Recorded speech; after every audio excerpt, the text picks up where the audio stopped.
अवाजी समातुन ताई radio voice of Sindh London. सामईन, अॼोकी कचहरी प्रोग्राम सां मेज़बान इमदाद अली ओडो हाज़ुर आहे।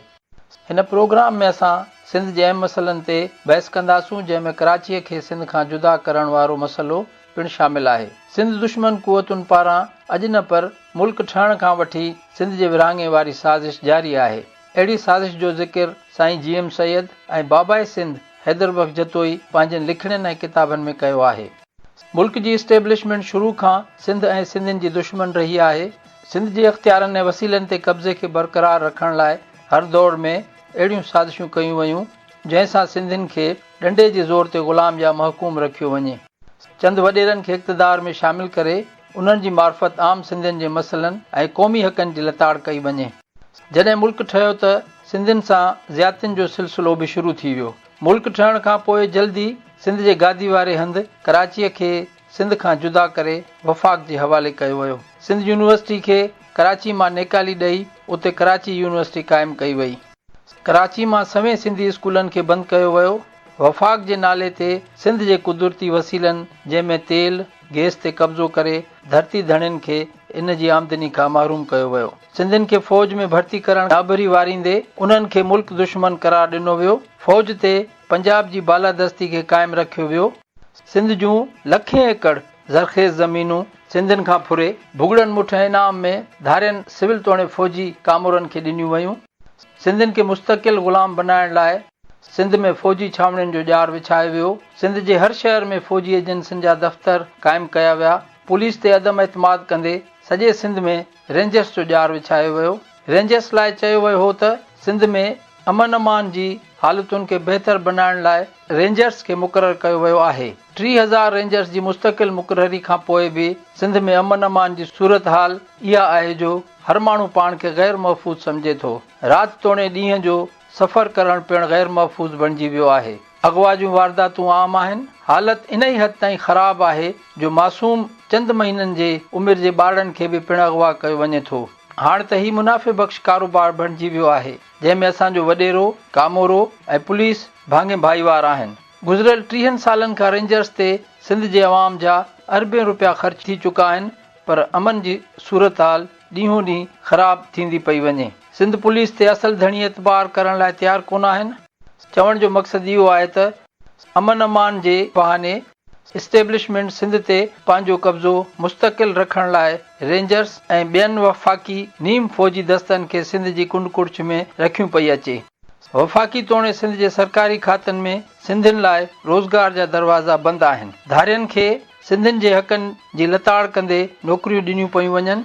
सिंधी नौजवान डिग्रियूं वठण खां पोइ बि बेरोज़गारी करे सख़्तु परेशान आहिनि, ख़ुदकशियूं करे रहिया आहिनि। सिंध वफ़ाक़ी बजट में 70% खां वधीक रक़मूं ॾिए थी, पर सिंधियुनि खे 10% बि नौकरियूं कोन थियूं ॾिनियूं वञनि। वॾी ॻाल्हि इहा आहे त जेके नौकरियूं मिलनि थियूं उहे बि असर रसूख़ ऐं ॾोकड़नि जे एवज़।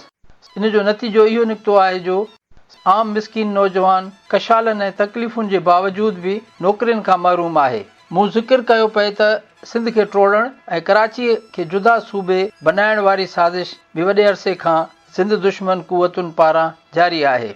साईं GM सैयद पंहिंजी किताब सिंध ॻाल्हाए थी में लिखियो आहे त मुल्क ठहण खां पोइ सिंध ख़िलाफ़ साज़िशुनि जो अणखुट सिलसिलो शुरू कयो वियो, जंहिंमें सिंध जी दिलि ऐं साह कराची खे सिंध खां धार करण जी साज़िश बि हुई।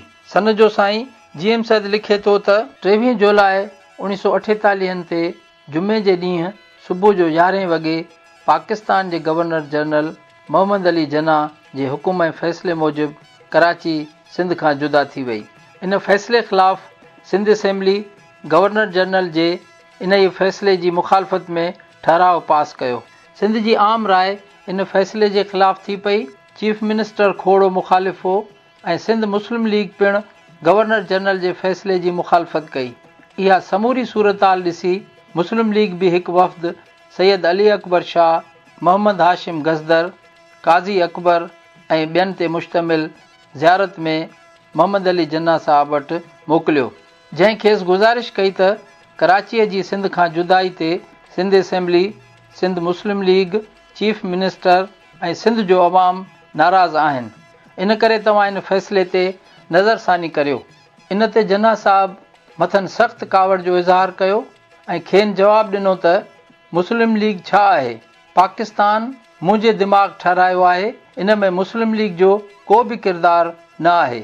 इन करे मुस्लिम लीग जी मुखालफ़त मूं वटि का बि हैसियत कान थी रखे। हिते उहो ई कुझु हलंदो जेको आउं चाहींदुसि। इन मौक़े ते ही मञण खां सवाइ रही नथो सघिजे त उन वक़्तु सिंध जे वज़ीर आला मिस्टर अयूब खोड़े वॾी ज़रूरतमंदीअ सां जना साहब जे इन ई फ़ैसिले जी मुखालफ़त कई ऐं पिणु पनाहगीरनि जे बेपनाह सैलाब खे सिंध में दाख़िल थियण खां रोकण लाइ पंहिंजो भरपूर आवाज़ बुलंद कयो। पर पाकिस्तानी हुकुमराननि संदसि एहतजाज ते को ध्यानु ॾियण बदिरां उटलंदो खेसि कूड़नि केसनि में फासाए वज़ारत तां लाहे उन जी जाइ ते पीर इलाही बख़्श खे वज़ीर आला बनायो।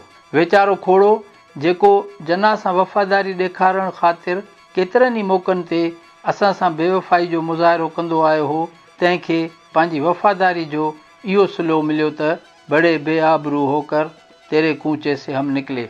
असेंबली में मूं कराचीअ खे सिंध खां अलॻि करण वारनि क़दमनि जी मुखालफ़त कई ऐं मज़ाहमत कई, जंहिं ते सिंध जे governor Sindh maintenance of public safety act हेठि मूंखे जून 1948 ते 3 महीननि लाइ पंहिंजे आबाई ॻोठ सन में नज़रबंदि कयो। बहरहाल हाकमनि पंहिंजी ताक़त ऐं इक़्तिदार जे ज़ोर ते बावजूदि हेॾी वॾी मुखालफ़त जे कराचीअ खे सिंध खां अलॻि करे मरकज़ी दारुल हुकूमत वारो इलाइक़ो क़रार ॾेई छॾियो। इन क़दम सां पाकिस्तान जे उन वक़्त जे मुहाजिर वज़ीर आज़म लियाक़त अली ख़ान सिंध खे 3 क़िस्मनि जो ज़बरदस्त नुक़सानु पहुचायो। साईं जी एम सैद वधीक लिखे थो त माली नुक़सानु। नंबर 1, कराचीअ खे अलॻि करण वक़्तु सिंध सरकार सां वाइदो कयो वियो हो त कराचीअ जी जायुनि जॻहियुनि ज़मीनुनि ऐं तामीरात जो अरबें रुपयनि जो मुआवज़ो मरकज़ी सरकार सिंध हुकूमत खे भरे ॾींदी। पर इन वाइदे ते अमल न थियो, जंहिं ते मरकज़ी सरकार खे बार बार यादि दहानी कराई वई, पर को बि खड़तेल न निकितो। जॾहिं सिंध हुकूमत जो इसरार हद खां वधी वियो, उन वक़्तु पाकिस्तान जे मुहाजिर वज़ीर आज़म लियाक़त अली ख़ान ॾमरजी चयो त छाजो मुआवज़ो, फतह कयल मुल्कनि जा मुआवज़ा त न थींदा आहिनि। इन मां इहो अंदाज़ो लॻाए सघिजे थो त सिंध जी हैसियत हुकुमराननि जी नज़र में पाकिस्तान जे हिकु बावकार तारीख़ी ऐं तहज़ीबी हिसे जे रज़ाकाराना शमूलियत वारी न, पर हिकु मफ़तूह एराज़ी वारी हुई। असां त ख़ैर 1946 में ई मुस्लिम लीग जे लीडरनि जे नियतुनि खां बाख़बर थी चुका हुआसीं, पर खोड़े ऐं सर ग़ुलाम हुसैन जी उन वक़्तु कहिड़ी हालत हूंदी जिन 1947 ताईं इहो पिए चयो त असीं जना साहब जा वफ़ादार आहियूं ऐं पाकिस्तान जो मुतालबो सिर्फ़ु हिंदुनि ते दबाव विझण लाइ कयो पियो वञे। इन सिलसिले में मिस्टर एस.एम. शर्मा पंहिंजी किताब पीप्स इनटू पाकिस्तान में लिखे थो त पाकिस्तान ठहण जे ऐलान थियण खां पोइ आउं 3 जून 1947 ते सिंध जे वज़ीर आज़म ग़ुलाम हुसैन हिदायतुल्लाह सां मिलणु वयुसि। मूं ॾिठो त हमरा कावड़ में ॻाढ़ो हो ऐं खेसि पंहिंजे पाण ते कंट्रोल न हो। ईअं थिए लॻो ॼण इझो रुनो के रुनो। इन ई कैफ़ियत में मूंखे चवणु लॻो त मूं रवादारीअ में कराचीअ खे पाकिस्तान जी गादीअ जो हंधु ठाहिण जी पेशकश कई हुई। मिस्टर जना सचपच कराची खे दारुल हुकूमत ठाहिण जो फ़ैसिलो करे छॾियो आहे। हाणे आउं छा करियां, सिंधी मूंखे माफ़ न कंदा। शर्मा साहब अयूब खोड़े लाइ लिखियो आहे त उहो आख़िर ताईं चवंदो ऐं मञींदो रहियो त पाकिस्तान जो मुतालबो रुॻो हिंदुनि सां कंहिं इज़त जोगे समझौते करण लाइ दबाव तौरु कयो वियो हो। हिंदुस्तान जो विरागो तमामु वॾी ग़लती हुई। आज़ादीअ खां पोइ सिंध जो गवर्नर ऐं वज़ीर आला उहे ई ग़ुलाम हुसैन ऐं खोड़ो बणिया। साईं जी एम सैद वधीक लिखे थो त उन साॻे ई ग़ुलाम हुसैन हिदायतुल्लाह जे गवर्नर सिंध हुजण वारी हैसियत में कराचीअ खे सिंध खां कटे अलॻि कयो वियो ऐं हू साहब हैरान थी ॾिसंदो रहियो ऐं कुझियो पुछियो कुझु बि कोन। पाण जॾहिं मुंहिंजे तरफ़ां कराचीअ खां धार करण वारे फ़ैसिले जी मुखालफ़त वधणु लॻी त उटलंदो मूंखे नज़रबंदि करे छॾियईं। नंबर 2, तहज़ीबी नुक़सानु। इन जे क़दम खणण सां लियाक़त अली ख़ान जहिड़ो कर कराचीअ खे सिंध खां कटे यूपी ऐं सीपीअ खां लॾाए आंदल मुहाजिरनि जी बैठक बणाए छॾी। लखे हिंदुस्तानी पनाहगीरनि खे वाघा, समुंड, खोखरा पार ऐं हवाई रस्ता खोले सिंध में घुराए कराची में आबाद कयो वियो ऐं सिंधी माण्हुनि खे कराची में थोराईअ में तब्दील करे उन खे हिंदुस्तानी पनाहगीरनि जी तहज़ीब ऐं सक़ाफ़त जो मर्कज़ बनायो। नतीजे तौरु इहो शहर जेको सिंध जी सिसीअ मिसल हो ऐं जंहिंखे चार्ल्स निपियर मशरिक़ जी राणी क्वीन ऑफ ईस्ट सॾियो हो, सो पनाहगीरनि जी गारतगीरीअ ऐं यूपी सीपीअ जी तहज़ीब जो मर्कज़ बणिजी पियो ऐं पोइ त हिन शहर जे समूरे नज़्म नस्क ते पनाहगीर नवाबज़ादे लियाकत अली ख़ान जी मदद ऐं हुकूमती टेक सां क़ाबिज़ थी विया। सामाईन, हिते हिकु ब्रेक वठूं था। ब्रेक दौरान अव्हांखे हिकु ख़ूबसूरत गीत ॿुधायूं था।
सामाईन, अवां गीत ॿुधो, उमीद तव्हांखे पसंदि आयो हूंदो।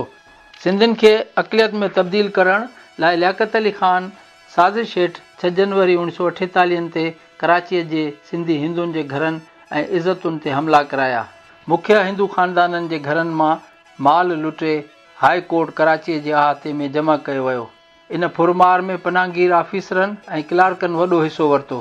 हिन लुटमार ऐं फ़सादनि जो मक़सदु इहो हो त हिंदू डिॼी हिंदुस्तान लॾे हलिया वञनि ऐं संदनि जायुनि, वापार, मिल्कियतुनि, जाइदादनि, स्कूलनि ऐं तालीमी मर्कज़नि ते पनाहगीर क़ाबिज़ थी वञनि।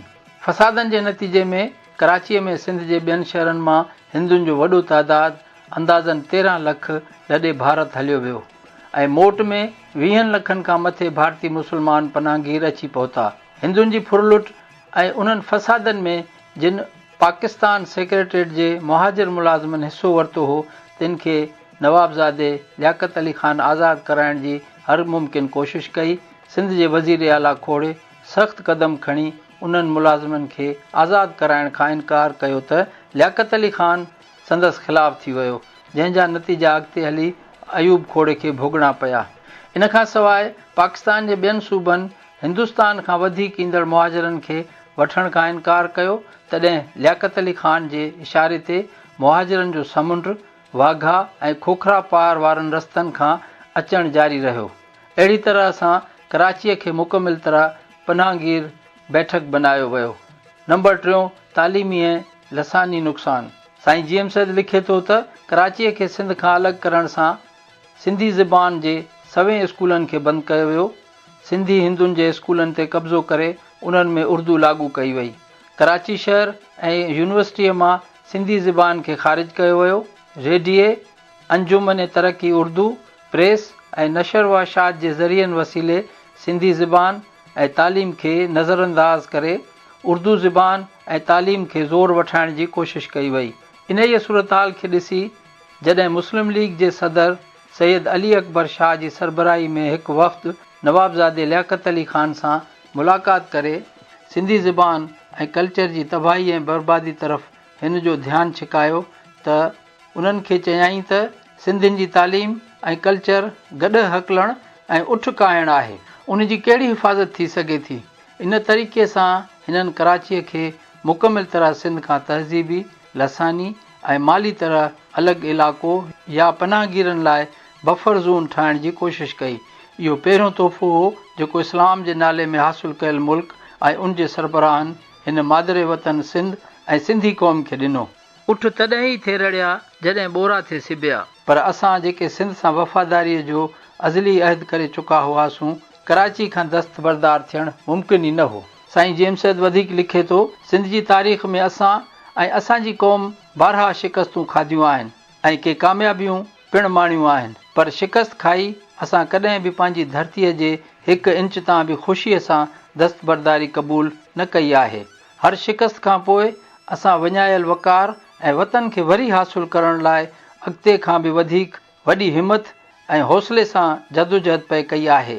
हर शिकस्त असांखे नओं हौसलो पए ॾिनो आहे ऐं नयूं हिमतूं पए पैदा कयूं आहिनि। कराचीअ जो फुरिजी वञणु बज़ाहिर असांजी शिकस्त थी हुई, पर उन शिकस्त ख़िलाफ़ मूं वसआहिर आवाज़ ऐं एहतजाज बुलंद कयो, लेकिन उन वक़्तु ख़ातिर ख़्वाह नतीजो न निकितो। लेकिन मूं हिमत न हारी ऐं कराचीअ जी वापसी लाइ जदोजहद कंदो रहियुसि। इन सिलसिले में 1953 में जॾहिं आउं सिंध असेंबली जो मेंबर हुउसि त मूं सिंध असेंबली में कराची जी वापसी लाइ गवर्नर सिंध खे हेठीं अर्ज़ी अक्सरियत सां पास कराए मोकिली। हिज़ एक्सीलेंसी गवर्नर साहब बहादुर सूबा सिंध कराची जी हासिलु करणु ऐं उन जी तनज़ीम ऐं तामीर में जेका जान फ़ख्शानी ऐं क़ुर्बानी सिंध अदा कई आहे, तंहिंखां हुज़ूर जन बख़ूबी वाक़ुफ़ु हूंदा। पाकिस्तान जे मुआशरती, सक़ाफ़ती, इक़्तिसादी ऐं सियासी निज़ाम में सिंध खे पंहिंजा हक़ हासिलु हुअणु घुरिजनि। इन ई ॻाल्हि जी ताईद में सिंध लाइ इहो ज़रूरी न आहे त संदसि उन्हनि कयल महिनतुनि ऐं क़ुर्बानीुनि जो वेही तफ़सीलवार ज़िक्र ऐं शुमार कजे।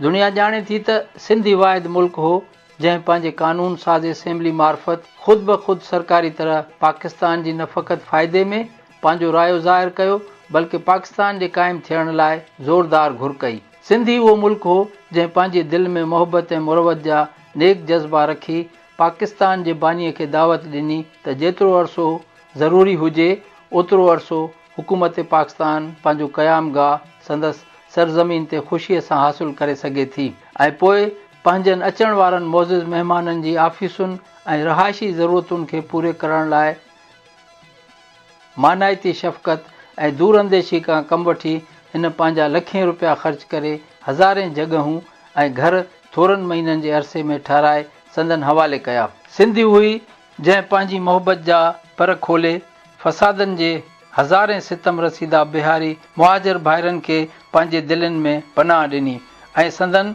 ख़ातिर जमई ऐं आसाइश ऐं आराम लाइ हर मुमकिन इंतज़ाम कयो। विरहाङे खां पोइ बि सिंधी हुई जंहिं लखनि जी तादाद में पनाह ॻोल्हींदड़ ग़रीब ऐं बेवस मुहाजिर भाइरनि जो दिलि खोले आदुरभाउ कयो ऐं खेनि पंहिंजो हॾरत सम्झी पंहिंजी अखियुनि में जायूं ॾिनियूं। हिन वक़्तु बि सिंधी उहो वाहिद मुल्क आहे जंहिंजा दरवाज़ा कंहिं न कंहिं नमूने में खुलियल रखिया विया आहिनि त जीअं हर तरफ़ खां मुहाजिरनि जा टोला संदसि महदूद हदनि अंदरि हमेशह दाख़िल थींदा रहनि। इन्हनि हालतुनि खे साम्हूं रखी सभु को मुनसिफ़ मिज़ाज शख़्स शायदि इहो अंदाज़ो लॻाए सघंदो त जंहिं निज़ाम जे बुनियादु रखण ऐं अॾावत में सिंध जो एॾो वॾो हथु रहियो आहे तंहिं निज़ाम में सिंध खे एफ़ज़े में न फ़क़ति पंहिंजा इब्तिदाई जाइज़ हक़ पले पिया हूंदा पर साणसि बेहिसाब फ़ियाज़ाना सलूक कयो वियो हूंदो। पर सिंध लाइ वाक़ई अफ़सोस ऐं अरमान जी जाइ आहे त हक़ीक़तूं इन जे बिल्कुलु उबतड़ आहिनि। सिंध जी मौजूदा हालत खे जेकॾहिं ॾिसिजे थो त सचपच संदसि मुस्तक़बिल जे बारे में हेकारी ज़्यादा मायूस थियणो थो पवे। साईं जेम्सद वधीक लिखे थो त सिंध जी कानून साज़ असेंबली मुस्लिम लीग ऐं सिंध जे ॿियनि सभिनी सियासी जमायतुनि ऐं अवामी इदारनि इख़बारुनि ऐं आम जलसनि ऐं जलूसनि में मुतहदा मुखालफ़त जे बावजूद बि सिंध जी जाग्राफ़ियाई इक़्तिसादी सियासी इज्तमाही ऐं सक़ाफ़ती यक वजूदगीअ खे टोड़ियो वियो ऐं सिंध जे ठहियल ठुकियल जीअरे जाॻंदे जिस्म खां कराची ऐं उन जे आसपास जहिड़े सिहतमंद रईस उज़वे खे कटे धार करण सां सिंध खे जेको अज़ीम नुक़सानु रसायो वियो आहे तंहिंजी कॾहिं बि तलाफ़ी थी नथी सघे। सिंध जो फ़क़ति माली नुक़सानु जंहिंमें संदसि सीड़ायल सरमायो ऐं सालियानी आमदनी जा अंग शामिल आहिनि तक़रीबन 100 करोड़ रुपयनि खां बि वधीक थो थी वञे। सिंध खे ही जेको माली नुक़सानु पहुतो आहे रुगो उन जी तलाफ़ी कई वञे त बि शुकुर, पर ईअं पियो ॾिसिजे त इन ई ॻाल्हि जी बि हुकूमत पाकिस्तान खे अञा ख़ैर का ॻणती आहे। सिंध खे जेको मुआशरती तहज़ीबी तालीमी ऐं सियासी नुक़सानु सहणो पियो आहे तंहिंजो रुगो अंदाज़ो लॻाइण ऐं शुमार करण ई इम्कान खां ॿाहिरि आहे। सिंध खां कराचीअ खे खसे सिंध सां जेको सलूक रवा रखियो वियो आहे तंहिंजो ज़िक्र वेतर ॾुखोईंदड़ आहे। सिंध खे पंहिंजी आलिशान असेंबली बिल्डिंग छॾणी पई ऐं उते वञी भॻल टुटल बैरिकुनि में रहणो पियो जिन खे मरमत कराए नाले मातर विहण जहिड़ो बि पंहिंजे ख़र्च सां पाण करणो पियुसि। बैरिकुनि में मथे लिकाइण जी इजाज़त जेका खेसि बख़्शी वई तंहिं लाइ बैरिकुनि जे मालिक यानी हुकूमत पाकिस्तान तरफ़ां सिंध खां मसवाड़ वसूल कई वई ऐं हेल ताईं बाक़ाइदा वसूल कई पई वञे। सिंध जी चीफ कोर्ट बिल्डिंग जी तक़रीबन अधु हिसे ते अदालतगाह जहिड़े क़ाबिल एतिराम इदारे जे एहसासात ऐं ज़रूरियात जो को बि ख़्यालु न कंदे हुकूमत पाकिस्तान जे महकमा तिजारत वञी नाजाइज़ कब्ज़ो जमायो जिते जेका बिजली हू पाण इस्तेमालु कनि था रुगो तंहिंजे बिल अदा करण लाइ बि हू तयारु न आहिनि। कराची यूनिवर्सिटी कलम जे हिकु गहके सां सिंधी ॿोलीअ खे यूनिवर्सिटी जे इम्तिहानी जवाबनि लाइ इस्तेमालु थियण खां ख़ारिज करे छॾियो। कराचीअ जे सानवी तालीमी बोर्ड हाई स्कूलनि जो तालीमी निसाब अहिड़ी तरह मुरतब कयो आहे जो सिंधी शागिर्दनि लाइ इन खां सवाइ ॿी का बि वाह कान्हे जो पंहिंजी पढ़ाईअ जे मज़मूननि में हू या उर्दू ॿोली पढ़नि या अंग्रेज़ी पढ़नि। कराची फेडरल एराज़ीअ में सिंधी इब्तिदाई तालीम जे दाइरे खे वधाइण ऐं फैलाइण बदिरां घटायो ऐं तंग कयो वियो आहे। कराचीअ जे हासिलु करण वक़्तु सिंध खे जेके निहायत ज़िमेदाराना ख़ातिरियूं ऐं वाइदा ॾिना विया हुआ तिन जी खुलियल ख़िलाफ़ वर्ज़ी कंदे कराचीअ जे सरकारी मुलाज़मतुनि मंझां सिंधियुनि खे बेदख़ल कयो पियो वञे। सिंध जी सूबाई ख़ुदि मुख़्तियारी खे एतिरे क़दुरु मुअतिल ऐं निसतो कयो वियो आहे जो पंहिंजे अंदरूनी मामलात जे छेड़े निबेरे करण में बि सिंध खे फ़क़ति नाले मातर आज़ादी ॾिनी वञे थी। सामाइन हिते हिकु ब्रेक वठूं था। ब्रेक दौरान अव्हांखे हिकु ख़ूबसूरत गीत ॿुधायूं था। हिन जन्म हुन जन्म लाइ वचन थो करियां, हिन जन्म हुन जन्म लाइ वचन थो करियां, मां जिते बि हुजां, मां जिते बि हुजां, हो सिंध तुंहिंजो ॾियां।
सामाईन अवां गीत ॿुधो, उमीद तव्हांखे पसंदि आयो हूंदो। साईं जेम्स वधीक पिटीशन में चवे थो त पाकिस्तान जे क़याम ऐं निज़ाम में सिंध जेको हिसो अदा कयो आहे तंहिंजो जेकॾहिं गैर जानिबदाराना मुतालो कबो त इन मां इहो ई नतीजो निकिरंदो त इख़्तियारी वारनि जो जेको मौजूदा सलूक सिंध सां आहे सो इंसाफ़ ऐं अदल ते ॿधल न आहे, वरना सिंध के ख़ासि रिआयत जे लाइक़ु न हुई। हीउ ऐन वक़्तु आहे जो सिंध सां हेसि ताईं जेको माटेलीअ माउ वारो बर्ताव कयो वियो आहे तंहिं ते तुर्त नज़रसानी करे इन खे मुनासिब नमूने में तब्दील कयो वञे। हीअ असेंबली हिन राय जी आहे त अलिफ कराची फीडरल एराज़ीअ जे सिंध खां अलहदगी ऑल इंडिया मुस्लिम लीग जे इन ई लाहौर वारे ठहराव जे भिन उबतड़ आहे, जंहिं ठहराव जे बुनियाद ते सिंध पाकिस्तान तहरीक सां पाण खे शामिल कयो हो। बे 1948 वारे सिंध जे कानून साज़ असेंबली जंहिं आख़िर सिंध जे हिन तक़सीम खे तस्लीम कयो हो तंहिंखे ईअं करण जो हक़ कोन हो, छो त इन ई असेंबली पंहिंजे 1946 वारे चूंडुनि जे मौक़े ते न अहिड़े क़िस्म जी का इख़्तियारी ऐं हक़ सिंध जे अवाम खां हासिलु कयो हो, न वरी इन जी का तक़ाज़ा थे कई वई हुई। इन ई हालतुनि में लाज़मी आहे त या त जेकी कुझु सिंध खां खसियो वियो आहे सो खेसि वापसि ॾिनो वञे ऐं विच वारे अरसे लाइ जंहिंमें सिंध खे पंहिंजी मिल्कियत जे इस्तेमाल खां महरूम कयो वियो हो तंहिं लाइ सिंध खे संदसि सीड़ायल सरमाए ऐं सालियानी आमदनीअ जे तनासुब सां जाइज़ मुआवज़ो ॾिनो वञे, या त हीउ मामिलो उन जी समूरी तफ़सीलात समेत सिंध जे अवाम ते छॾियो वञे त हू इस्तसवाब राय मार्फत इन जो फ़ैसिलो करे त कराची मर्कज़ जे हवाले कई वञे या न, ऐं जेकॾहिं हा त कहिड़नि शर्तनि ते ऐं कहिड़ियुनि हालतुनि में। हीअ असेंबली साॻे वक़्तु हीउ रायो पिणु रखे थी त सिंध जो मुल्क तारीख़ी, जाग्राफियाई, इक़्तिसादी, लसानी ऐं सक़ाफ़ती नुक़्ते निगाह खां हिकु मुस्तक़िल वजूद रखण वारी क़ौमियत जो मुल्क आहे ऐं इन ई हैसियत में इन जा ही हक़ आहिनि त नंबर 1 दौलत पाकिस्तान जे मरकज़ी कानून साज़ इदारनि में खेसि बि ओतिरा ई एवज़ी मिलणु घुरिजनि जेतिरा सभिनी मुस्तक़िल क़ौमियतुनि मां हर हिक खे मिलनि। नंबर 2 सूबाई इख़्तियारात जी हदुनि अंदरि पंहिंजे समूरियुनि मुलाज़मतुनि ते पाण क़ाबिज़ हुजे। नंबर 3 मुल्क जे दफ़ाई मुलाज़मतुनि समेत सभिनी मरकज़ी मुलाज़मतुनि ते खेसि आदमशुमारी जे लिहाज़ सां जॻहियूं मिलणु घुरिजनि। नंबर 4 पंहिंजे कुदरती ज़राए पैदावार ऐं पंहिंजी सनअती ऐं तिजारती वसाइल जे मिल्कियत ऐं इस्तेमाल संदसि ई मुकमिल इख़्तियार में हुजनि। नंबर 5 आला खां आला तालीम पंहिंजी मादरी ज़बान जे ज़रिए हासिलु करे। नंबर 6 समूरियुनि सिंधी ॻाल्हाईंदड़ एराज़ियुनि जहिड़ो के सिंध, कराची फीडरल एराज़ी समेत रियासत ख़ैरपुर, भावलपुर जा के हिसा, रियासत लसबेलो वग़ैरह जेके जाग्राफियाई लिहाज़ सां हिक ॿिए सां ॻंढियल आहिनि, तिन सभिनी जी क़ौमी ज़िंदगी मुतहदा सियासी इज्तिमा ते ॿधल हुजे। खेसि उहे समूरा सियासी, इक़्तिसादी, सक़ाफ़ती ऐं ॿिया हक़ हासिलु हुजनि जिन ते क़ौमियतुनि जे ख़ुदि इरादीअ वारे तस्लीम शुदा असूल हेठि कंहिं बि मुस्तक़िल क़ौमियत जो हक़ जारी थी सघे थो। मथे अर्ज़ कयल गुज़ारिशुनि जे बुनियाद ते सिंध जे हिन कानून साज़ असेंबलीअ जी हुज़ूर जन खे ही इस्तदा आहे त संदसि इहे ख़्यालात ऐं एहसासात हुज़ूर जन महिरबानी करे पाकिस्तान जे फ़ज़ीलत माब जनाब गवर्नर जनरल जन जी ख़िदमत में जोॻे फ़िक्र ऐं वीचार लाइ पेश करण जी इनायत कंदा त हुज़ूर जन जी अहिड़े मुनसिफ़ मिज़ाजीअ लाइ हीअ असेंबली पाण खे हमेशह ऐं ममनून सम्झंदी। इन अरसे में वधीक वज़ाहत ऐं तफ़सील सां सिंध खे पहुतल नुक़साननि जो विचूर मौजूदु आहे। असेंबली त इहो अरीज़ो गवर्नर सिंध खे पंहिंजे तरमीम समेत मोकिले ॾिनो, पर मर्कज़ तरफ़ां सिंध जी नुमाइंदगीअ जे इन ई आला इदारे यानी असेंबलीअ जी राय ते को ध्यानु ॾियणु त परे रहियो, पर उल्टो मर्कज़ तरफ़ां हिकु ॿी साज़िश शुरू कई वई जंहिंजे ज़रिए माॻे सिंध जी सूबाई हैसियत खे ख़तमु करे वन यूनिट जे ज़रिए पंजाब में ज़म करणो हुयो। इन ई मौज़ू ते बाबाए सिंध कामरेड हैदर बख़्श जतोई पंहिंजे मशहूरु किताबड़े धरती मुंहिंजी माउ में लिखियो आहे त सिंध खे सूबो चवणु लफ़्ज़ जो ग़लति इस्तेमालु आहे। सिंध हिकु मुल्क आहे ऐं सिंधी हिकु क़ौम। साॻी तरह पंजाबी ऐं बंगाली पिणु क़ौमूं आहिनि। पाकिस्तान दरअसल भारत ऐं रूस वांगुरु हिकु क़ौमी रियासत न पर घण क़ौमी रियासत आहे। बरतानवी साम्राज्यत जेका जदीद साइंसी सोच, फ़न ऐं सनत सां आरास्ता हुई, पंहिंजी शोबदाबाज़ीअ सां दूर दराज मुल्कनि ऐं क़ौमुनि खे हिकु थांव में दॿे छॾियो ऐं सिंध, बंगाल, गुजरात, महाराष्ट्र ऐं पंजाब वग़ैरह कुमाइजी सूबा थी विया। क़ौम जी सियासी वस्फ़ जे सभिनी मयारनि, साॻी ॿोली, साॻियो इलाइक़ो, गॾियल सक़ाफ़त ऐं किरदार, ज़ात ऐं मज़हब जे मातहत हैसियत जो हुजणु मुताबिक़ सिंधी हिकु क़ौम आहे। कॉमरेड हैदर बख़्श जतोई वधीक लिखे थो त इहो जमहूरी अमल या तरीक़ो ई हो जंहिं तहत उन ई वक़्त जो गवर्नर जनरल ग़ुलाम मोहम्मद जहिड़ो माण्हू, जेको न त नवाब, राजा या इमाम हो, पर हिकु मामूली बैंक मेंबर मां वधी मौजूदा उहिदे ते पहुतो, जंहिं ते हू बजा तौरु फ़ख़ुरु करे सघे थो। जेकॾहिं मुल्क खे सही जमहूरी तरीक़नि ते हलाइणो आहे त इन खे अॻिते वधाइणो पवंदो, न की पुठिते। असांखे यादि रखणु घुरिजे त हिटलर ऐं मुसोलिनी जहिड़ा असांखे मौक़ा ऐं कुवत नाहे जो अहिड़ा ख़तरनाक तजुर्बा करे सघूं जिन खे हू बि कामयाबु न करे सघिया। मिलिट्री आमरियत ज़रिए उन्हनि पंहिंजनि मुल्कनि खे अहिड़े आड़ाव में उछलायो जंहिं मां हू अञा ताईं जिंद न छॾाए सघिया आहिनि। कॉमरेड हैदर बख़्श जतोई वधीक लिखे थो त नज़रिए इस्लाम खां सवाइ बि सिंध, पंजाब, पख्तूनिस्तान ऐं बलूचिस्तान में बि पाकिस्तान जी ख़ुदमुख़्तियार बिरादराना एकनि सां गॾु रही सघनि था। जेकॾहिं नज़रिए इस्लाम जी वाक़ई का खोट आहे त इन ई खे सभिनी मुस्लमाननि जे विच में सही बिरादरी बहाल कंदे ऊचो सक़ाफ़ती मर्तबो हासिलु करणु खपे। ॻाल्हियुनि ज़रिए, अमल ज़रिए हक़ीक़ी हालतूं ऐं मौक़ा पैदा करणु खपनि। ज़मीनदारी ऐं जागीरदारी ख़तमु थियणु खपे। खेड़ींदड़ खे वारिस बनायो वञे, वॾियुनि सनतुनि खे क़ौमी मिल्कियत में वरितो वञे, मज़दूरनि खे उन ई में हिसेदार बनायो वञे, न अहिड़ो ग़ुलाम अधु इंसान घटि पघार याफ़्ता जेको सदाईं मालिक जी मर्ज़ीअ ते ज़िंदा रहे, हिते अमीर अमीरतर ऐं ग़रीबतर थींदो पियो वञे। कॉमरेड वधीक लिखे थो त हिन धरतीअ जा आला तरीन फर्ज़ंद, पोरियत ऐं हारी अॻुवाणनि खे नुक़सान ॾींदड़ जीतनि वांगियां जेलनि में रखियो पियो वञे ऐं संदन यूनियन ऐं हारी तंज़ीमुनि खे जझा अज़ाब ॾेई तबाह कयो पियो वञे। घटि उपत, घटि रिथाबंदी, वधीक ग़ुर्बत, वधीक परेशानी, पोइ असीं ग़ैर मुल्की इमदाद लाइ फ़क़ीरनि वांगियां हथ टंगियूं बीठा आहियूं। छा ग़ैर मुल्की इमदाद ग़ैर मुल्की ग़ुलामी खां सवाइ हासिलु करे सघिजे थी? सामाईन, हाणे असां हिन मौज़ू ते वधीक रोशनी विझंदासूं त वरी हिकु दफ़ो सिंध जे दुश्मननि कराचीअ खे सिंध खां जुदा करण वारी साज़िश में साह विझण जी कोशिशि कई आहे। मीडिया ते अची मुहाजिर सूबे जी तहरीक हलाईंदड़ चवनि था त मुहाजिरनि खे हक़ ॾियो। मुहाजिरनि या उर्दू ॻाल्हाईंदड़नि जी हक़ तलफ़ी थी रही आहे। जुदा सूबे या सिंध खे टोड़ण वारा पाण खे पधिरो करण खां सवाइ ही तहरीक हलाए रहिया आहिनि। चवनि था त जुदा सूबे जी घुर कंदड़नि जी ॻाल्हि ॿुधी वञे ऐं उर्दू आबादीअ सां थींदड़ ज़्यादतियुनि जो या हक़ तलफ़ियुनि जो इज़ालो कयो वञे। ॾिठो वञे त जुदा सूबे जी ॻाल्हि कंदड़ सम्झनि था त ही एतिरो सवलो कमु न आहे। इन करे इन मसइले खे सिर्फ़ ब्लैकमेलिंग वारी हद ताईं इस्तेमालु कनि था। ॾिठो वञे त जुदा सूबे जी साज़िश में हिकु मख़सूस टोले खां सवाइ ॿियो को बि शामिल कोन आहे। उर्दू ॻाल्हाईंदड़ सिंधी बि सिंध खे टोड़णु कोन था चाहिनि, न वरी ॿियूं बि ॿोलियूं ॻाल्हाईंदड़ चाहिनि था।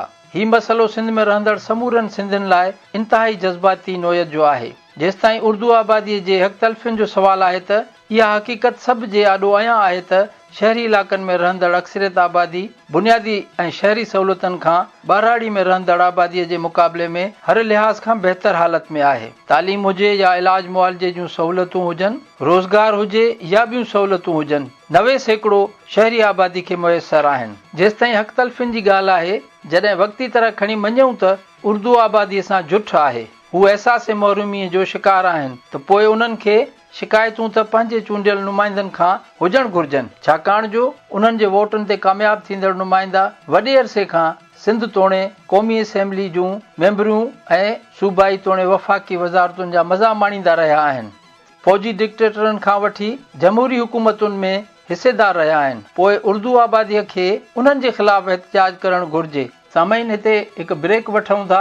ब्रेक दौरान अव्हां खे हिकु ख़ूबसूरत गीत ॿुधायूं था।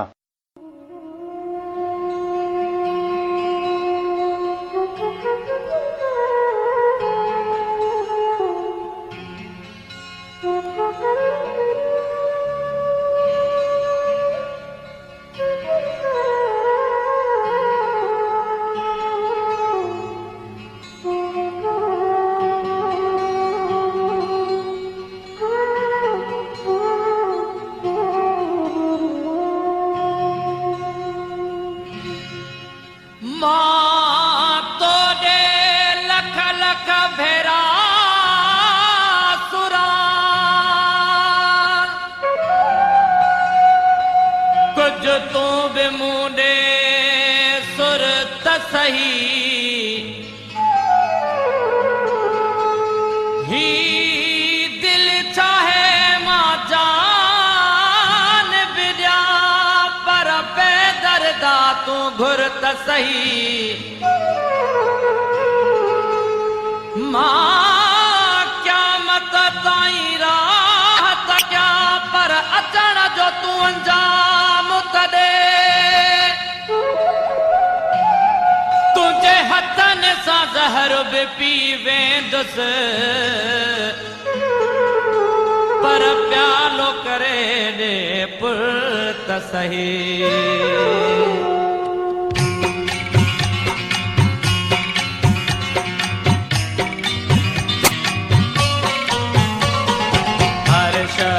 चेहरे जे मथां चेहरो चढ़ियल हर शख्स जे चेहरे जे मथां चेहरो चढ़ियल हर शख्स जे चेहरे जे मथां चेहरो चढ़ियल हर शख्स जे चेहरे जे मथां चेहरो चढ़ियल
न लिखियल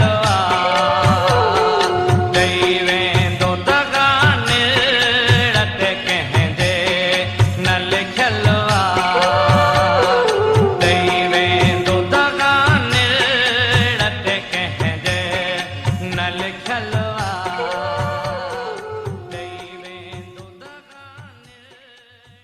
सामईन अवां गीत ॿुधो, उमीद तव्हांखे पसंदि आयो हूंदो।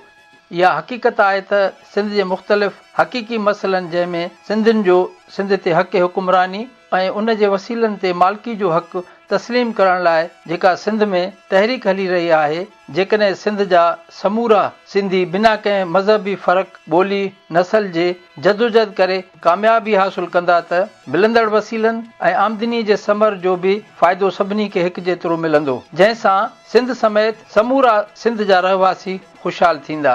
इन ई तहरीक खे रोकण ऐं समूरनि सिंधियुनि खे हिकु प्लेटफॉर्म ते गॾु थियण खां रोकण लाइ इस्टेब्लिशमेंट पंहिंजे छाड़तनि वसीले सिंध में हिंदू मुस्लिम, उर्दू सिंधी या उर्दू पख्तून ऐं मुख़्तलिफ़ इख़्तिलाफ़नि जे वर्ज चाढ़े पंहिंजा मक़सद पूरा करे रही आहे। सिंधियुनि जे वसीलनि ते धाड़ा हणी उन्हनि खे कंगाल कयो वियो आहे। इन इख़्तिलाफ़नि करे फ़ाइदो सिर्फ़ु इस्टेब्लिशमेंट जे प्लान कयल छाड़तनि ऐं ग्रुपनि खे थी रहियो आहे। सिंध खे बि टोड़ण वारी साज़िश जो मक़सदु बि इहो आहे त सिंधवासी मुतहद थी पंहिंजा हक़ हासिल न करे सघनि, इख़्तिलाफ़नि जे वर चढ़ी पाण में विढ़ंदा रहनि ऐं हिक ॿिए जो खून वहाइनि। सिंध में रहंदड़ समूरनि रहवासियुनि खे सम्झणु घुरिजे त हीअ साज़िश बि उन्हनि जे गॾियल मुफ़ादनि ख़िलाफ़ु आहे। इन करे इन साज़िश खे मुंहुं ॾियण लाइ अहिड़ियुनि साज़िशुनि जो मुतहद थी मुक़ाबिलो करणु घुरिजे। हीअ सिंध में रहंदड़ समूरनि रहवासियुनि सिंधियुनि जो गॾियल मक़सदु आहे। जेको बि इख़्तिलाफ़ी मसइला पैदा करे थो, पोइ उहो कहिड़ी बि ॿोलीअ सां तालुक़ु रखे थो, हू सिंध जो वफ़ादार न आहे, हू सिंध ऐं सिंध वासियुनि जो दुश्मन आहे। सिंध धरतीअ जो निमक खाई निमक हराम थिए पियो। इन करे सिंध वासियुनि खे पंहिंजे ख़िलाफ़ थींदड़ साज़िशुनि खां आगाह रहणु घुरिजे। मां अव्हांखे वाज़े कंदो हलां त सिंध जा वसीला, जंहिंमें सिंध जा बंदरगाह, गैस, तेल, ज़रात, कोयलो ऐं क़ीमती धातु मां थींदड़ आमदनी जेकॾहिं सिंध ऐं सिंध वासियुनि ते ख़र्च कई वञे त सिंध दुनिया जे 10 सिफ़े अवल जे ख़ुशहाल मुल्कनि में शुमार थी सघे थो। इन करे समूरनि सिंध में रहंदड़ सिंधियुनि खे मुतहद थी सिंध जी हक़ ख़ुदि इख़्तियारी ऐं वसीलनि ते मालिकी वारी तहरीक में हम ख़्याल थी जदोजहद करणु घुरिजे। जीअं मां अर्ज़ु करे चुको आहियां त इन जो समर बि सभिनी सिंध वासियुनि खे हिकु जेतिरो हासिल थींदो। PPP सिंध जे अवाम खां वोट त वरिता आहिनि, पर उन्हनि वफ़ाक़ जी सियासत कई आहे। इन ई सियासत करे सिंध खे उहो कुझु न ॾेई सघिया आहिनि जेको सिंध जे अवाम उन्हनि खां तवक़ा रखी हुई, या वोट वठणु वक़्तु पीपुल्स पार्टी उन्हनि सां वचन कया हुया। सभ खां अहम ॻाल्हि इहा आहे त वफ़ाक़ी सियासत उन्हनि खे पिणु कुझु न ॾेई सघी। पाकिस्तान ऐं उन जी फ़ौज खे मज़बूत बनाइण ख़ातिर पीपुल्स पार्टी जे लीडर ज़ुल्फ़कार अली भुट्टो ऐं मोहतरमा बेनज़ीर भुट्टो घणो कुझु कयो, पर इन जे बावजूदि या उन्हनि सां एतिरी वफ़ादारी खां पोइ बि उन्हनि खे बि बख़्श न कयो वियो। उन्हनि खे सिंधी सम्झी निंधड़को सम्झी नाहक मारियो वियो। सिंध जी क़ौम परस्त सियासत जो मुहविर साईं GM सैद जी सियासी जदोजहद, जंहिं सिंध ऐं सिंध जे माण्हुनि लाइ अॼु लाइ समूरी हयाती निछावर करे छॾी ऐं साबित करण जी कोशिशि कई ऐं चयो त सिंध ऐं सिंधियुनि खे पंहिंजे अॼु लाइ क़ुर्बानियूं ॾियणियूं पवंदियूं। इन नज़रिए ऐं मक़सद ख़ातिर साईं GM सैद जा पोइलग जाखोड़ींदा रहिया आहिनि, पर पाण में इख़्तिलाफ़नि सबबि टोड़ फोड़ जो शिकार रहिया आहिनि। इन ई जे बावजूदि साईं GM सैद जे सचे पोइलग बशीर ख़ान कुरैशी सालनि जा साल जदोजहद करे सिंध जे अवाम जो एतमाद हासिल कयो ऐं सिंधियुनि में वेसाह पैदा कयो त हू पंहिंजे अॼु लाइ गॾिजी जदोजहद कनि। हिन सिंध जी हिकु कुंड खां ॿी कुंड ताईं पहिरें पंध केतिरा दफ़ा लॉन्ग मार्च कया। आम सिंधियुनि सां आम सियासी वर्कर वांगुरु उन्हनि जे ॾुखनि ऐं सूरनि में शामिल रहियो ऐं उन्हनि में जदोजहद लाइ उत्साह पैदा कयो। इन सिलसिले में 23 मार्च ते हिन कराचीअ में लखें सिंधियुनि खे गॾु करे सिंध जी आज़ादी लाइ दुनिया जी वॾी ताक़तुनि ऐं गॾियल क़ौमुनि खे मदद जी अपील कई। इन खां पोइ मुल्क धणियुनि बशीर ख़ान कुरैशीअ खे पंहिंजे लाइ ख़तरनाक सम्झियो ऐं हिकु साज़िश तहत खेसि ज़हर पीआरे हमेशह लाइ ख़तमु करे छॾियो। पर बशीर ख़ान जी मौत सां सिंध में हिकु सुजागी जी लहर पैदा थी। चवनि था त शहीद बशीर ख़ान जी आख़िरी आराम गाह ते रोज़ानो हज़ारे माण्हू हाज़िरी भरे सिंध जे आजपे जो वचन वरजाइनि था। रियासती इदारनि लाइ जीअरे बशीर ख़ान खां वधीक अमर शहीद बशीर ख़ान कुरैशी वधीक ख़तरनाक साबित थियो आहे। बशीर ख़ान जी शहादत खां पोइ क़ौम परस्त धुरियुनि में गॾिजण जो अहसासु ऐं उहे चाहिनि था त हिकु प्लेटफॉर्म ते गॾिजी जदोजहद करियूं। ज़रूरत इन ॻाल्हि जी आहे त जदोजहद खे असराइतो ऐं लाभाइतो बनाइण लाइ इतिहाद खां ॿाहिरि धुरियुनि खे गॾाइणु घुरिजे। जॾहिं समूरियूं धुरियूं सिंध सां वफ़ादारी जो वचन वरजाइनि थियूं ऐं हिकु मक़सदु हुजण जी दावा कनि थियूं त पोइ ज़ाती मुफ़ादनि खे पासीरो रखी गॾियल जदोजहद करणु घुरिजे। इहा ॻाल्हि सभु आॾो अयां ऐं नुमायां आहे त सिंधवासी रियासती जबर ऐं ॾाढ जो शिकार आहिनि। इन्हनि खां इज़त सां जीअण जो हक़ खसियो वियो आहे। हिकु साज़िश तहत ॿोली मज़हब ज़ात पात जी बुनियाद ते भाइरनि खे हिक ॿिए जो दुश्मन बनायो वियो आहे।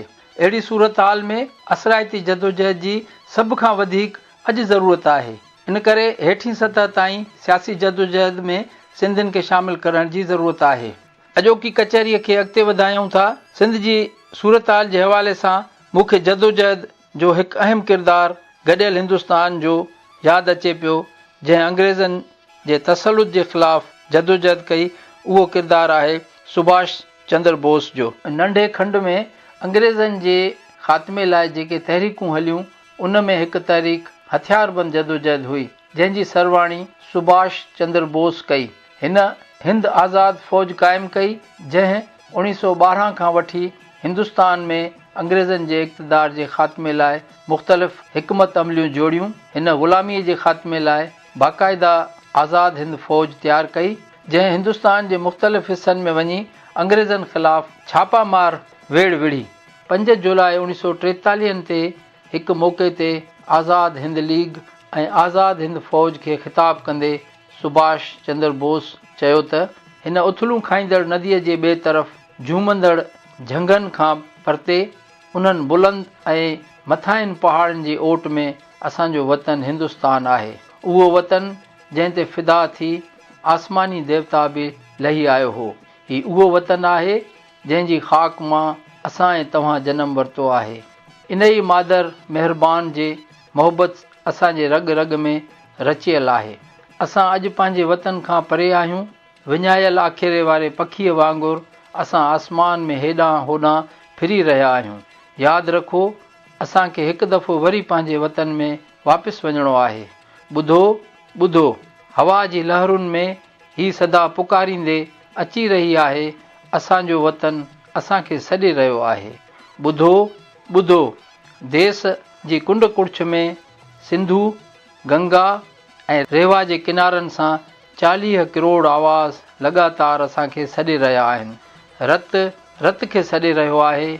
माउ पंहिंजे रुठल औलाद खे पुकारे रही आहे। हिन पार वञी आसमान खां बि पंहिंजी आज़ादी खे छिनी आणणो आहे।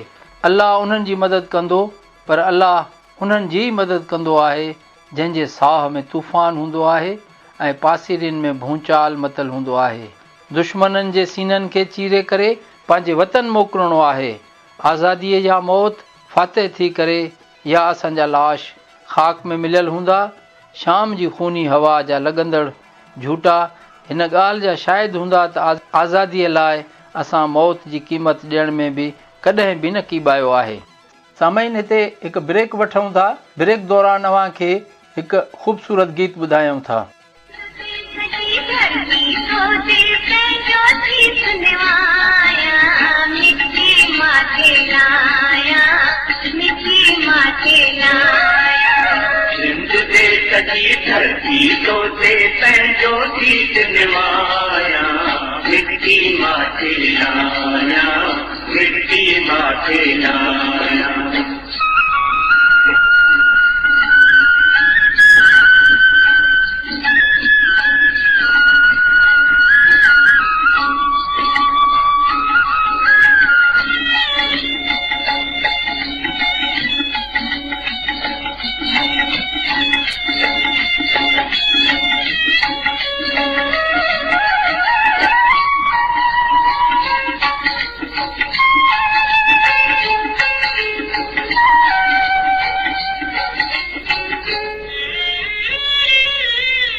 तेंजा माता पैतब तेंजा भाया जी जल चौके की अलवाया मिट्टी माथे लाया मिट्टी माथे लाया जो देश की धरती तो देश जो देश निवाया मिट्टी माथे लाया मिट्टी माथे लाया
सामईन अवां गीत ॿुधो, उमीद तव्हांखे पसंदि आयो हूंदो। सुभाष चंद्र बोस चयो त आज़ादी तव्हांजे रत जी क़ुर्बानी घुरी रही आहे। इन जे दरवाज़े ते तव्हांखे सभु कुझु लुटाइणो पवंदो, पंहिंजी दौलत, पंहिंजी जान, पंहिंजो औलाद ऐं पंहिंजो रत, मतिलबु त सभु कुझु। तव्हां हेसि ताईं घणो ॾिनो आहे, सोन जा खज़ाना, फड़कंदड़ ॿाहूं, धड़कंदड़ दिलि, पर आज़ादी जी उञ फ़क़ति एतिरे में ख़तमु नथी थिए। आज़ादीअ खे अॼु पंहिंजे हथनि सां गुलनि वांगुरु पंहिंजे मथे ते चाढ़ण वारनि पागल पूॼारियुनि जी ज़रूरत आहे। आज़ादीअ जी जंग में फ़तह जी तशरीफ़ रत जी बूंदनि सां लिखी वेंदी आहे। पंहिंजे गूंजंदड़ आवाज़ में हिन चयो त मां तव्हां सां वाइदो करियां थो त तव्हां मूंखे रत ॾियो, मां तव्हांखे आज़ादी ॾींदुसि। हाल में ख़ामोशी छाइजी वई। सुभाष बाबू जो आवाज़ पड़ाॾो थी गूंजी रहियो हो। एतिरे में हिकु कुंड में वेठल किन नौजवाननि वॾे वाके चयो त असां पंहिंजो रत ॾींदासूं, आज़ादी आज़ादी ज़िंदाबाद। इन ई मौक़े ते गुजराती, मीरठी, बंगाली, पंजाबी, मद्रासी अॻिते वधी चाकूअ सां पंहिंजी आङुरियुनि खे छेह ॾेई धरती माउ ते क़ुर्बान थियण जो वचन पए कयो त सुभाष चंद्र बोस सभिनी जी आङुरियुनि जो रत हिकु प्याले में विझी ज़ख़्मी आङुरियुनि खे पकड़े आज़ादी लाइ सयूं कयूं। अव्हांखे असांजी कचहरीअ में शामिल थी कीअं लॻो? पंहिंजी राय खां असांखे ज़रूरु आगाह कजो। हिन कचहरीअ वारे प्रोग्राम जो मूल मक़सदु इहो आहे असां पंहिंजी ज़िंदगीअ जो तरीक़ेकार तब्दील कयूं, सिंध ऐं सिंध वासियुनि लाइ सोचियूं, पाण खे सूफ़ी मंश सिंधी बनाइण जी कोशिशि करियूं, पाण में इख़्तिलाफ़नि खे ख़तमु करण जी कोशिशि करियूं, बंदि थियल स्कूल खोलाइण जी कोशिशि करियूं, उस्तादनि खे क़ाइल करण जी कोशिशि करियूं त तव्हां इनक़लाब जा सरवाण आहियो।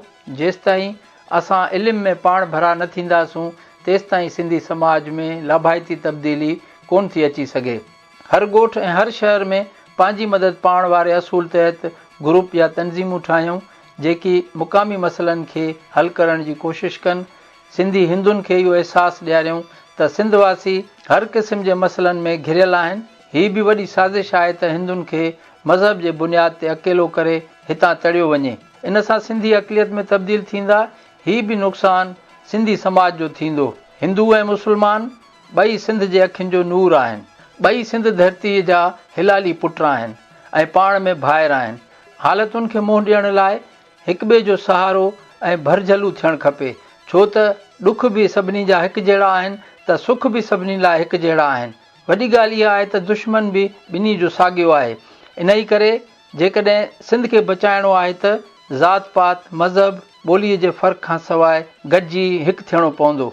मां कचहरी प्रोग्राम में सिंध जे सुञाण तबिके खे गुज़ारिश कंदुसि त radio voice of Sindh London सां सिंध में सुजाॻे लाइ साथ ॾियनि, छो त हर समाज में असराइती तब्दीलीअ लाइ उन ई जो सुञाण तबिको जंहिंमें अदीब शाइर दानिश्वर अची वञनि था उहे हिन काफ़िले जा सरवाण आहिनि।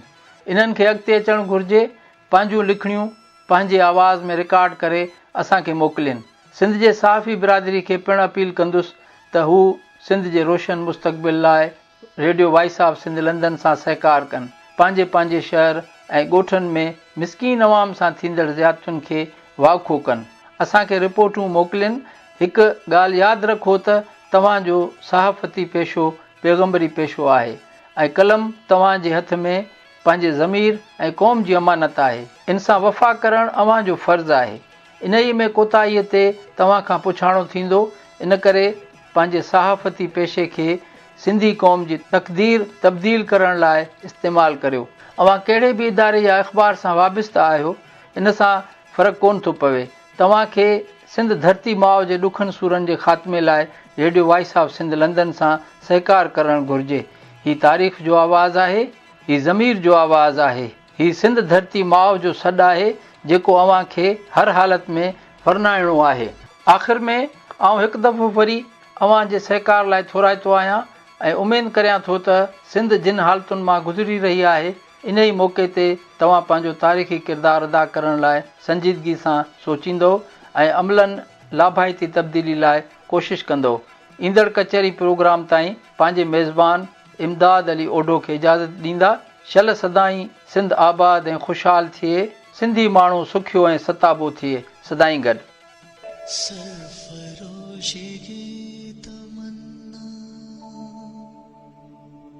अब हमारे दिल में है,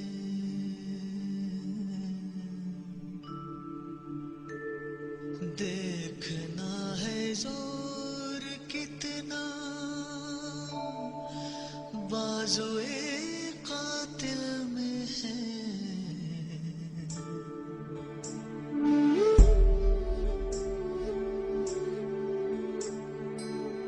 सरफरोशी की तमन्ना अब हमारे दिल में है, देखना है जोर कितना बाजुए कातिल में है।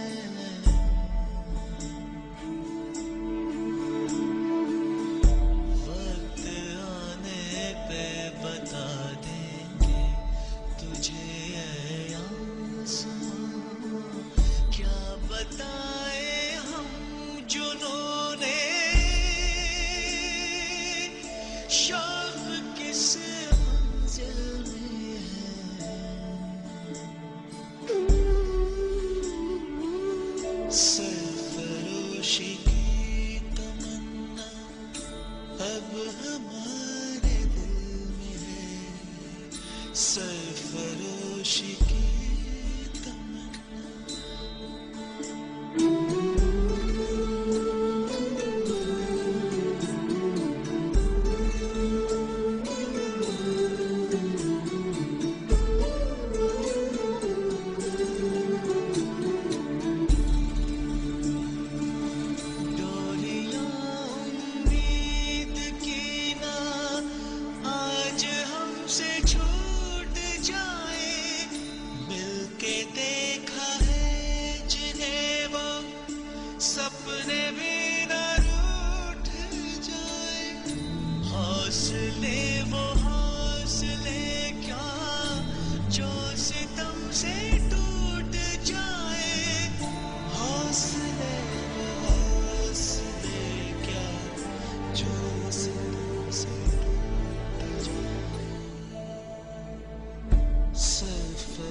फरोशी की तमन्ना अब हमारे दिल में है।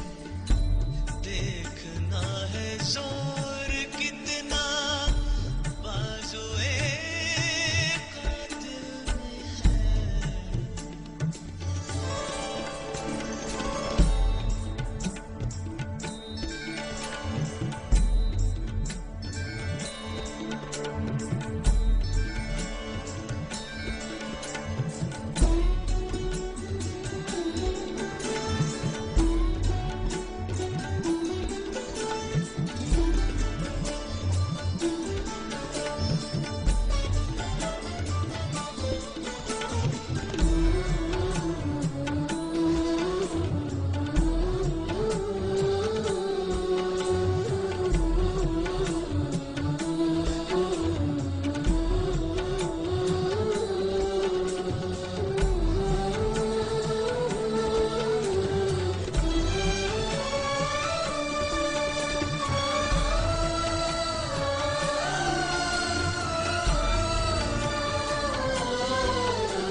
खुशबू बन के महका करेंगे हम लहलहाती हर फसलों में। सांस बन के हम गुनगुनाएंगे आने वाली हर नस्लों में। खुशबू बन के महका करेंगे हम लहलहाती हर फसलों में। सांस बन के हम गुनगुनाएंगे आने वाली हर नस्लों में। आने वाली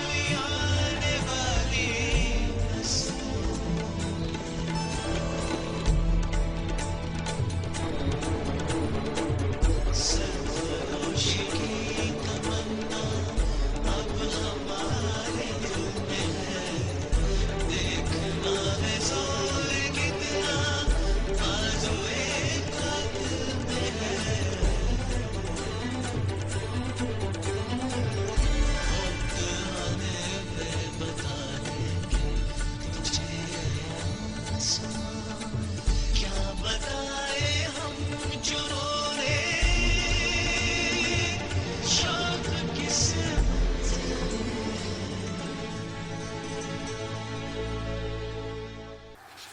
सिंध मुंहिंजी अमां सूंह तुंहिंजी मथां छा लिखी छा लिखां छा लिखी छा लिखां ओ सिंध मुंहिंजी अमां दुनिया जा सिंधियो हिक मुठ थी सिंध बचायो। सिंध मुंहिंजी अमां सूंह तुंहिंजी मथां छा लिखी छा लिखां सिंध जो क़ौमी आवाज़ radio voice of Sindh London.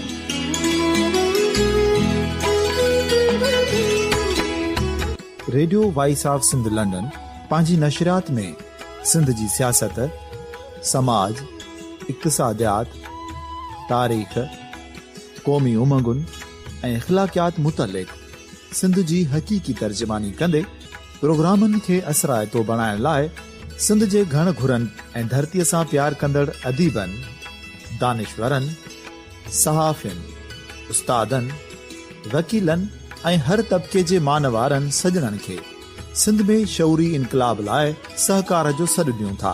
अचो त गॾिजी सूफ़ियुनि ऐं संतनि वारी सिंध जो ओज हिक मुठ थी वरी वापसि आणण वारे सफ़र जा साथारी बणिजऊं।